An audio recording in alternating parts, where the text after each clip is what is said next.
लोकसभेच्या दारुण पराभवानंतर आता विधानसभा निवडणुकीसाठी अजित पवारांच्या राष्ट्रवादीने मोठी खेळी खेळलेली आहे।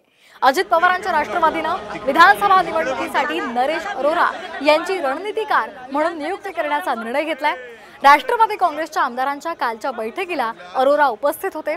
याआधी नरेश अरोरा यांनी अनेक राज्यांमध्ये काँग्रेससाठी निवडणूक प्रचाराचं काम पाहिलेलं आहे।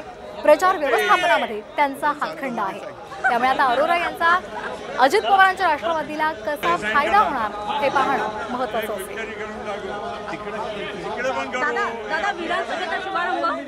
विधानसभेचा शुभारंभ स्वतःच्या कार्यकर्त्यांवर जेव्हा आपल्याला विश्वास राहत नाही, त्याच्याचबरोबर लोकांवर जेव्हा विश्वास राहत नाही, आपण जे काय बोलतोय ते लोकांना पटत नाही, तेव्हा अशा मोठ्या मोठ्या कंपन्या घेतल्या जातात। त्यामुळे 200 कोटी रुपये जर अरोरांना त्या ठिकाणी दिलं गेलं असेल, काही प्रमाणात चेकली दिलं जाईल आणि मोठ्या प्रमाणात कॅशली दिलं जाईल असं सुद्धा चर्चा तिथं आहे। कुठेतरी काय गोष्टी मॅन्युप्युलेट करून अशा मोठ्या मोठ्या कन्सल्टंटला तुम्ही जर काम देत असाल, त्याच्यावरूनच कुठेतरी कळतं की तुम्हाला पण माहिती आता हे इलेक्शन आपल्या हातातून गेलेलं आहे।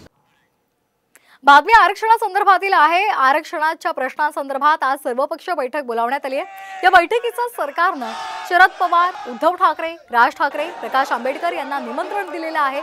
मराठा आणि ओबीसी आरक्षणावर जुलै महिन्यात महत्त्वाची सुनावणी होणार आहे आणि याच पार्श्वभूमीवर ही महत्त्वाची बैठक बोलावण्यात आली आहे।